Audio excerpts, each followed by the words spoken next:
आइए तो हमारे चैनल में आप सभी का फिर से स्वागत है। तो हम लोग बहुपद देख रहे थे भारतीय वन के बुक से, और आज हम लोग बहुपद में ही दो चर वाले रैखिक समीकरण को ही देखेंगे। तो आइए देखते हैं। इसमें हेडिंग मारे हैं दो चर वाले रैखिक समीकरण का युग्म। एक बात को आप लोग ध्यान दीजिएगा, इसे बोर्ड एग्जाम में कुछ क्वेश्चन पूछे जाते हैं, ऑब्जेक्टिव में पूछे जाते हैं। तो आइए समझते हैं दो चर वाले रैखिक समीकरण। तो दो चर रैखिक समीकरण कहने का मतलब होता है, पहले यहाँ से देखिए दिखाते हैं।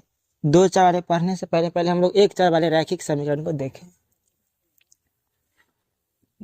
एक चर वाले रैखिक समीकरण, तो एक चर वाले रैखिक समीकरण हम लोग देखे थे ए एक्स प्लस बी बराबर 0, जहाँ ए बराबर डज नॉट इक्वल टू 0 होता है। ये रैखिक समीकरण का मान एक होता है। मूल भी एक पढ़ाए थे हम लोग, रैखिक समीकरण के बारे में पढ़े थे।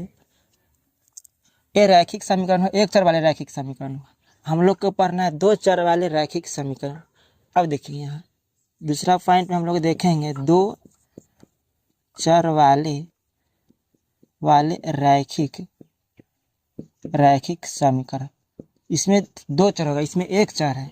बताए थे कि जिसका मान बदलता है वो चर, जिसका मान नहीं बदलता हो वो चर। तो ये हो जाएगा A X plus B Y plus C बराबर 0।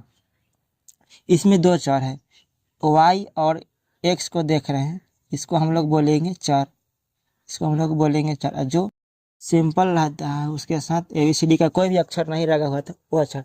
तो दो चर वाले रैखिक समीकरण का ये व्यापक रूप होता है, ये होता है व्यापक रूप दो चर वाले रैखिक समीकरण का। अच्छा यहाँ देखिए युग्म कह रहा है ना, तो युग्म का मतलब होता है जोड़ा, यानी पेयर में होना चाहिए। ये दो चर वाले रैखिक समीकरण है, लेकिन ये एगो है। युग्म का मतलब कहता है तो जोड़ा। तो तीसरा पॉइंट में हम लोग देखेंगे दो चर वाले रैखिक समीकरण का युग्म। और हमको यही पढ़ना है दो चर, ये 9th में पढ़ना था। हम तो दो चर रैखिक समीकरण पढ़े थे, ग्राफ जो होता है ये दो चर वाले रैखिक समीकरण से होता है। इसमें हम लोग को पढ़ना था दो चर वाले रैखिक समीकरण का युग्म। युग्म का मतलब होता है जोड़ा, युग्म का मतलब होता है जोड़ा, ये एक जोड़ा में होना चाहिए। तो ये होता है A X plus B Y, A X plus B Y plus C बराबर 0, एवं होता है D X plus E Y plus F बराबर ये 0। ये हो गया आपका दो चर वाले रैखिक समीकरण का व्यापक रूप का युग्म होगा। दो चर वाले एक्स वाई चर है, एक्स वाई और चर है, बाकी जो है एफ सी सब अचर राशि। तो ये आपसे कोई पूछेगा कि दो चर रैखिक समीकरण का व्यापक रूप, तो आपको ये बोलना है। जैसे युग्म में बोलेगा कि दो चर रैखिक समीकरण का व्यापक रूप का युग्म का मतलब कि जोड़ा होता है, तो आपको दो को बोलना पड़ेगा। अच्छा रैखिक एक चर वाले रैखिक समीकरण का व्यापक रूप पूछेगा तो आपको ये वाला बोलना है। दो चर वाले रैखिक समीकरण का व्यापक रूप पूछेगा तो आपको ये वाला बोलना है। और दो चर वाले रैखिक समीकरण का युग्म यानी व्यापक रूप ही बोलना होगा, तो ये दोनों आपको बोलना पड़ेगा। अब देखिए इसमें चौथा पॉइंट है कि दो चर वाले रैखिक समीकरण को हम लोग 5 विधि से बनाते हैं। कोई भी आपसे पूछे कि दो चर वाले रैखिक समीकरण कितने विधि से हल कर सकते हैं, तो 5 विधि से,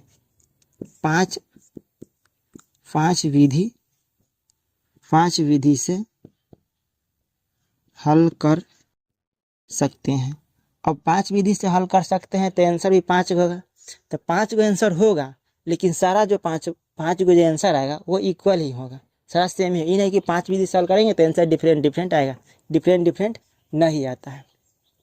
अच्छा वो 5 विधि कौन कौन है तो देख लीजिए। एक में होता है तुलनात्मक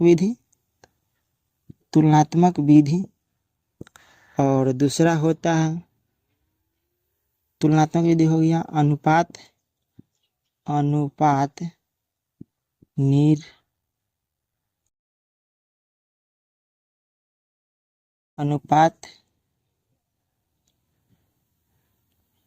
निर्णय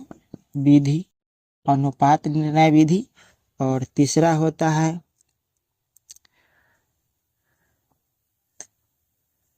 वर्ज वर्ज गुणन वर्ज गुणज विधि और चौथा होता है तुलनात्मक अनुपात निर्णय वर्ज गुणज विधि, प्रतिस्थापन विधि, प्रतिस्थापन विधि और पंचमा होता है तुलनात्मक अनुपात वर्ज प्रतिस्थापन अनुपात निर्णय हो ही गया। एक और है, याद अभी नहीं आ रहा है। तुलनात्मक हो गया, अनुपात वर्ज, विस्थापन हो ही गया, एक होता है शायद विस्थापन विधि, विस्थापन विधि। ये 5 होता है, 1 2 3 4 और 5, ये 5 तरीका होता है बनाने का, जिसमें से ये होता है वर्ज गुणन विधि का। इसके लिए फॉर्मूला